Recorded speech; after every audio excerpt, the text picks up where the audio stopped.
pemirsa, puji Tuhan boleh kita bertemu kembali. Kami dari ASI Jakarta bersuka cita karena kita kembali dalam pendalaman Alkitab melalui pelajaran Sekolah Sabat. Kembali kita fokus kepada surat Paulus ke Jemaat Galatia. Dan di studio sudah ada Bapak Andri Kaunan yang siap memberi gambaran kepada kita mengenai buku Galatia. Selamat datang, Pak. Haleluya, puji Tuhan, Pak. Apa kabar, Pak? Luar biasa. Baik, sebelum kita mulai diskusi ini lebih jauh, kita akan berdoa dan kita mengundang Roh Tuhan untuk hadir di tengah-tengah kita. Mari kita berdoa. Bapa yang di surga, terima kasih Tuhan, kesempatan yang baik. Kami dan pemirsa ingin mendalami buku Galatia, surat dari Paulus kepada Jemaat Galatia. Tuhan tolong kami, agar kami mendapatkan pengertian yang baik mengenai tulisan ini Tuhan. Dan boleh kami hidupkan dalam kehidupan kekristenan kami. Sertai kami Tuhan, ampuni dosa kami. Dalam nama Yesus kami berdoa. Amin. Amin. Ya. Baik Pak Kaunang, fokus kita adalah kali ini mengenai prioritas janji. Ya. Apa ini janji ini? Kenapa ini menjadi prioritas? Nah, ini kita akan bahas bersama. Sering Pak, semua orang berjanji. Ya. Ya, apalagi dalam zaman sekarang ini ada kampanye-kampanye untuk pemilihan. Ya. Semua janji bisa dikeluarkan Pak. Betul. Ya. Tetapi apakah dipenuhi ini menjadi suatu tantangan Amin. Amin. bagi kehidupan kita. Ya. Ya. Okay. Jadi, tetapi kali ini kita akan membahas ada janji yang sangat prioritas. Ya. Ini. Apakah ini? Silakan Pak, mungkin dimulai. Oke, shalom para pemirsa. Memang ilustrasi tentang janji ini berkaitan dengan perjanjian. Ya, janji. Anak saya sering berkata kepada anak saya, contohnya di rumah, bahwa jika engkau naik kelas, saya akan memberikan sesuatu, ya. Tetapi apa yang terjadi hari esok? Ada kemungkinan, ya, saya memberikan dan dia melakukan sesuatu respon kepada kita dalam bentuk senyuman. Terima kasih Bapak. Namun, tahun yang akan datang lagi, dia naik dengan angka yang luar biasa. Saya katakan luar biasa, akan berikan sesuatu. Dan akhirnya saya tidak tepati. Nah, itulah sifat manusia. Kita akan belajar pada pendahuluan ini bagaimana janji yang dihubungkan dengan kata Allah. Bukan kata si A, kata si B. Bisa saja berubah kata si A, si B. Tetapi janji Allah didukung oleh buku Yesaya 46 ayat 11. Sehubungan dengan topik kita dikatakan sebagai berikut. Aku telah mengatakannya, maka aku hendak melangsungkannya. Aku telah merencanakannya, maka aku hendak melaksanakan firman Tuhan. Jadi aku di sini adalah Allah. Nah, ini akan kita pelajari bagaimana janji Allah kepada Abraham lebih detail. Dihubungkan dengan kata hukum. Hukum Taurat.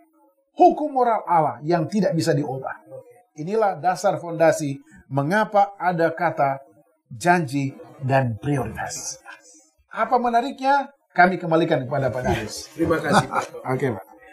Nah, mungkin kita mulai dengan hukum dan iman. Ya, Pak. Yang tertulis di dalam Galatia 3 ayat 15 hingga 18. Ya. Apa ini fokus dari hukum dan iman ini? Silakan Pak Konan. Ya, oke. Kalau kita pelajari tadi, saya sudah tekankan Pak, bahwa hukum Allah ini diberikan kepada bangsa Israel yang sudah lama tinggal di tanah Mesir dan etika-etika rohani sudah dilanggar. Tadi contohnya hari Sabat, mencuri, membunuh, mungkin mereka sudah tidak ingat lagi. Karena saya baca kurang lebih ada 450 tahun mereka hidup di sana. Artinya bahwa analogi Paulus sama dengan yang diterapkan Allah kepada bangsa Israel dan penerapan Allah kepada Ibrahim. Artinya bahwa ada dua hal yang berhubungan di sana. Perjanjian dan wasiat. Nah, kalau perjanjian ini antara dua hal, Pak. Debitor dan kreditor. Kalau Bapak dan Ibu sangat familiar dengan satu pinjaman, mungkin motor, mobil, dan sebagainya, itu ada kata perjanjian. Kalau saya memberikan mobil, nah, kewajiban Anda harus melakukan A, B, C, D, dan C. Tetapi yang kita belajar saat ini adalah kata wasiat. Dalam bahasa Yunani dikatakan Septuaginta, bahwa hanya Allah yang sanggup memberitahukan sesuatu kepada seseorang, nah itulah wasiat. Allah yang sanggup memberikan beberapa perjanjian-perjanjian yang positif, dan itu adalah wasiat. Nah, kita belajar tentang kata wasiat ini dihubungkan dengan kata Abraham. Janji Allah melibatkan seorang penerima manfaat tertentu adalah Abraham dan keturunannya. Nah, ini yang kita sudah belajar tadi. Jadi wasiat itu ada sesuatu nilai tambah yang Allah ingin maksudkan kepada bangsa Israel maupun Abraham, bahwa ini loh, ada Yesus Kristus yang akan lahir dan menjadi target utama untuk membebaskan manusia dari dosa. Inilah wasiat, Pak. Septuaginta. Iya. Dan ini sudah disampaikan kepada Abraham. Amin, Pak. Iya. Sehingga ini supaya diingatkan kepada Abraham kembali bahwa ada janji yang ingin disampaikan, dan Tuhan Allah ingin bangsa Israel itu mengingat janji. Iya, betul. Ya. Walaupun ini sudah, sebetulnya janji ini bukan yang baru saja dibuat, sudah sebelumnya juga sudah disampaikan. Jadi ini adalah sebuah wasiat atau janji yang abadi yang ingin disampaikan. Dan Tuhan berjanji akan melaksanakan. Amin, betul, jelas. Terima kasih. Nah, mengenai iman dan hukum.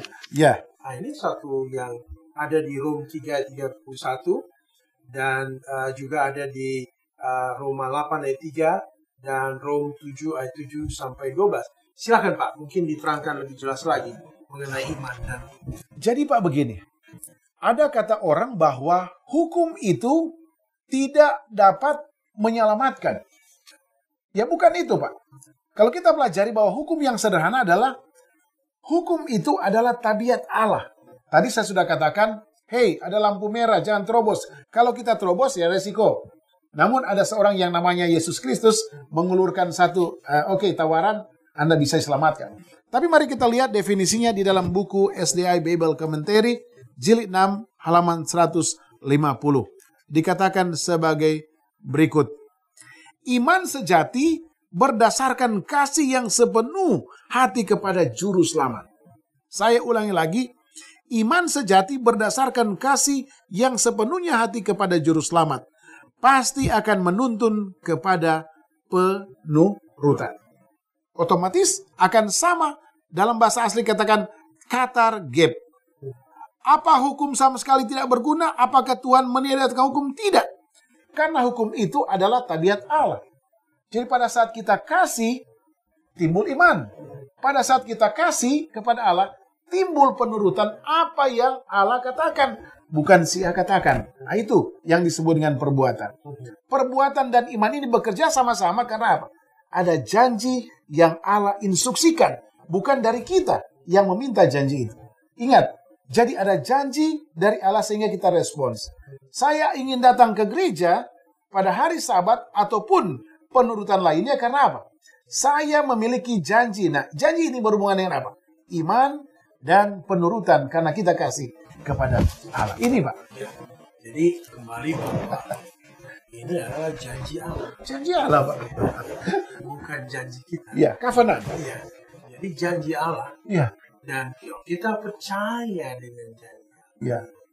Maka timbullah iman. Ya, betul. Setelah kita percayakan itu tentu akan juga ada penurutan. Amin. Ya, sehingga penurutan kita bukanlah karena keinginan hati kita, tapi adalah karena ada perjanjian daripada Allah dan datangnya dari Allah sendiri. Ya, kadang-kadang kita mau berbuat baik karena ingin dilihat orang. That's right. Amin, amin. Bukan karena iman kita kepada Tuhan, tetapi supaya kelihatan kita baik. Kalau bisa setelah kita dilihat baik, kita lalu terpilih. Salam, kami dari ASI Jakarta ingin mengajak saudara-saudari bergabung dengan organisasi ASI Jakarta. ASI adalah singkatan dari Adventist Layman Service and Industry. Adalah sebuah organisasi resmi yang dibentuk oleh Gereja Advent Sedunia.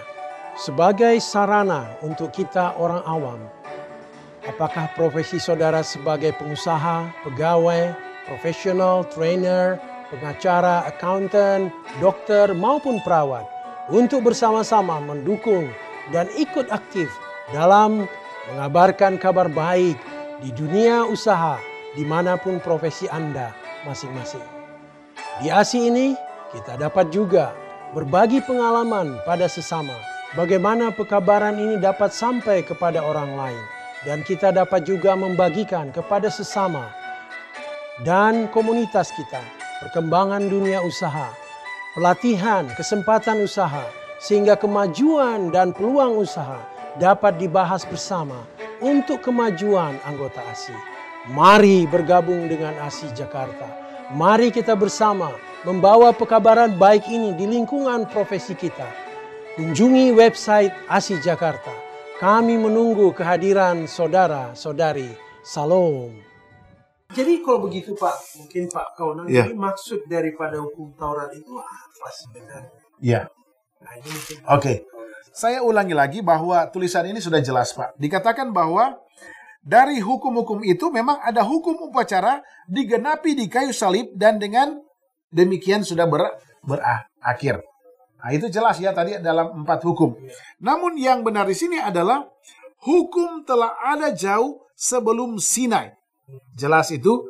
Yang kedua, hukum tidak dimaksudkan untuk menjadi semacam program untuk memperoleh keselamatan. Ingat, sebaliknya, kata Paulus, itu diberikan untuk menambah pelanggaran. Karena begini Pak, orang yang berdosa dan yang setengah-setengah melakukan hukum lebih berdosa daripada orang yang tidak tahu sama sekali. Itulah sebabnya, hey, ada lubang di sana, jangan ke sana. Tapi banyak orang yang melawan, akhirnya terjun bebas ke dalam lubang. Itu banyak pelanggaran. Coba-coba. Namun dikatakan di sini, dihubungkan dengan Roma 7 ayat 13. Rasul Paulus yakin bahwa menunjukkan lebih jelas kepada kita dosa di dalam kehidupan. Sementara hukum upacara itu menunjuk kepada Mesias dan menekankan kesucian dan kebutuhan akan seorang juru selamat. Akhirnya, hukum moral dengan kata jangan kamu itu menunjukkan dosa dan menunjukkan bahwa dosa itu bukan sekedar sebagian dari keadaan alami kita, tetapi merupakan pelanggaran akan hukum Allah. Hukum bertindak sebagai kaca pembesar. Perangkat tersebut sebenarnya tidak meningkatkan jumlah tempat-tempat kotor yang menajiskan pakaian, tetapi membuatnya menonjol lebih jelas dan mengungkapkan lebih banyak lagi kekotoran yang tidak mampu dilihat dengan mata telanjang. Itu maksud hukum. Jadi hukum ini gambaran kepada kita mana dosa, mana yang bukan. Betul, Pak. Sehingga ingatkan kepada kita. Kalau kamu melanggarnya, maka ini akan menimbulkan dosa. Jadi kita harus ingat itu. Betul. Tetapi bukan hukum itu yang menyelamatkan kita. Yesus sendiri. Yesus Kristus. Jadi kalau kita lihat bangsa Israel dulu, sebelum kedatangan Yesus, banyak sekali aturan-aturan. Amin. Betul. Banyak sekali apa yang dilakukan, upacara-upacara yang dilakukan. Dan upacara itu sebetulnya semuanya menggambarkan kedatangan Yesus. Betul, Pak. Ya kalau Yesus sudah datang tentu itu tidak perlu lagi. Betul. Jadi upacara itu dilakukan kan untuk mengingatkan bangsa Israel Yesus akan datang. Amin, amin. Tapi kedatangan Yesus maka menghilangkan semua hukum upacara. Tetapi hukum Taurat masih terus. Masih terus, Pak. Karena ini adalah tabiat Allah. Tabiat Allah. Sehingga kalau kita diberikan gambaran kepada kita, diberikan cermin kepada kita, kalau melakukan ini dosa. Jadi jangan lakukan. Karena kita percaya akan janji. Amin. Covenant dari Allah. Jadi mungkin kita akan pastikan lagi, Pak, mengenai masa berlakunya hukum Allah ini. Jadi mungkin Pak Konang bisa kasih gambaran kepada kita, pemirsa di rumah. Oke, sebenarnya ayat kunci sederhana Bapak-Bapak, Ibu-Ibu. Dikatakan di dalam buku Wahyu 2 ayat 25. Ini jawaban yang luar biasa dan jawaban kunci. Saya akan bacakan Pak Darwis. Yesus berkata, Tetapi apa yang ada padamu, peganglah itu sampai aku datang. Apakah Yesus bermaksud bahwa setelah dia datang kita tidak perlu lagi untuk setia? Artinya bahwa Allah memberikan hukum itu supaya kita melihat karakter dan tabiat Allah. Tadi Bapak sudah katakan.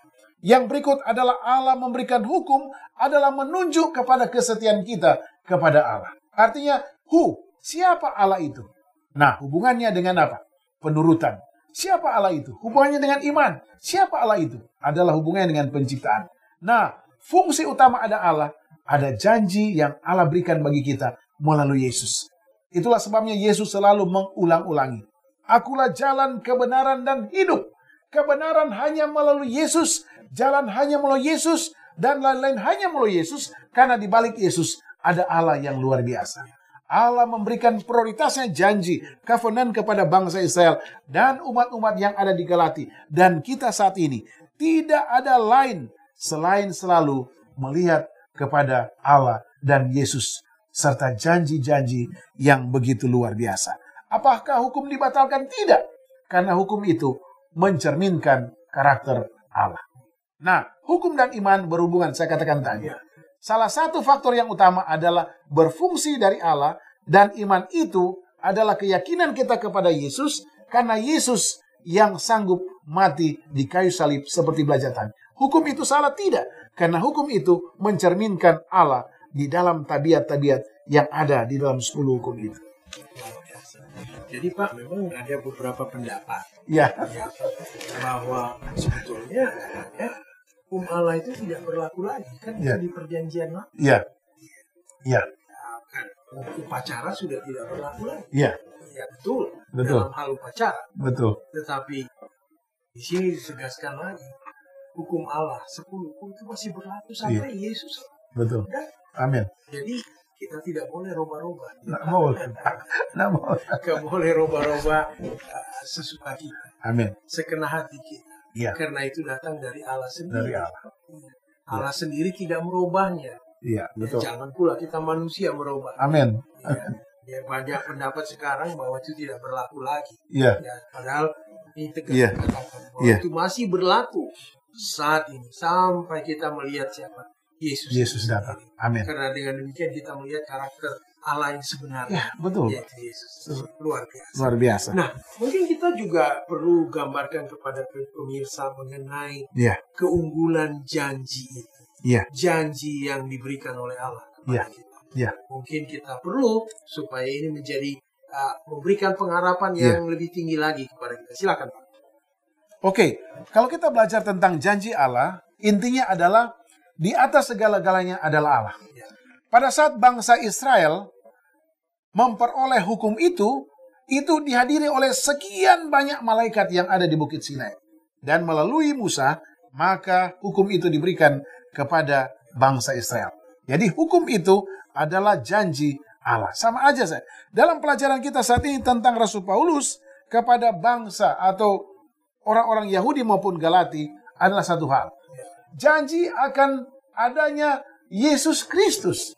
Janji akan adanya seorang sosok penebus manusia. Janji kepada satu orang yang bisa melakukan atau take over dosa-dosa kita. Nah, inilah kelebihan Allah. Allah menunjukkan kepada manusia bahwa dialah dan dia sendirilah yang sanggup membuat janji itu. Wasiat, Pak. Tadi kita sudah belajar perjanjian itu antara dua pihak. Tetapi pelajaran yang kita tekankan di dalam pertanyaan Pak Darius tadi adalah kata wasiat, dan hanya Allah yang sanggup merekomendasikannya, hanya Allah yang sanggup menyampaikan, karena Allah tahu bahwa feedback yang luar biasa adalah ingin menyelamatkan manusia yang sudah dicuri oleh setan, hak kesulungannya, kematian sebenarnya, tetapi apa? Memperoleh kehidupan kekal, dan wasiat itu dihubungkan dengan sosok Yesus Kristus dan tabiat Allah. Inilah anakku yang kupilih. Dengarkanlah dia.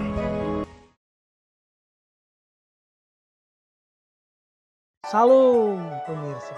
Kami dari ASI Jakarta mengundang semua anggota ASI Jakarta untuk berpartisipasi dalam memberikan pekabaran ini kepada semua orang. Jika saudara mempunyai pengalaman yang menarik di dalam mengabarkan kebenaran ini kepada orang lain, kami mengundang untuk menghubungi ASI Jakarta. Sehingga kita boleh rekam semua pengalaman yang menarik ini. Dan boleh kita siarkan melalui saluran TV DKI Conference.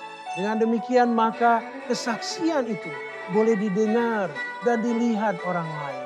Sehingga orang lain juga boleh tertarik untuk ikut aktif di dalam mengabarkan kebenaran ini. Kunjungi website kami ASI Jakarta dan kirimkan semua apa yang menarik yang boleh kita beritakan di dalam pekabaran ini. Terima kasih atas partisipasi Anda. Salam. Jadi kembali prioritas janji. Rupanya Tuhan Allah memberikan janji. Dan itu juga adalah hukum Tuhan. Ya, itu salah satu janji Tuhan. Amin. Ya. Dan hukum itu masih berlaku sampai saat ini.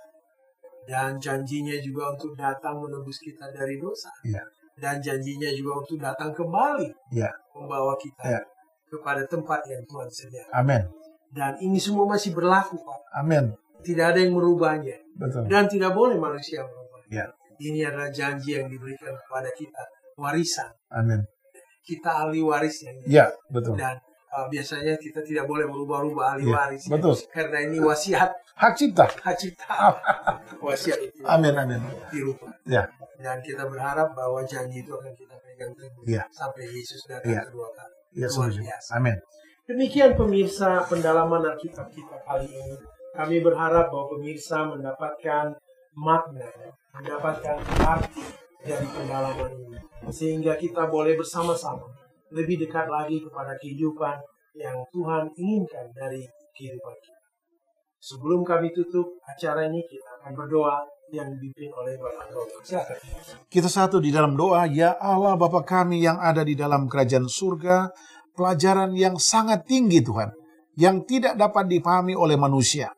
Tetapi saat ini, Allah melalui Alkitab firman-Mu yang kudus, dapat dimengerti oleh Rasul Paulus dan Jemaat Galati, serta kami saat ini. Bahwa tabiat dan karakter Allah, rencana Allah begitu luar biasa kepada Ibrahim. Rencana Allah begitu luar biasa melalui Yesus Kristus yang Tuhan sudah utus untuk menyelamatkan kami dari dosa dan kesalahan. Bapak, biarlah pelajaran ini membuat kita melihat Yesus, melihat Allah, iman kami akan selalu naik tangga. Melihat kepada janji-janji Yesus, membuat iman kami lebih hari lebih setia mengandalkan kuasa-Mu. Terima kasih Bapa, terpujilah nama-Mu. Dalam nama Yesus Kristus kami sudah berdoa. Amin.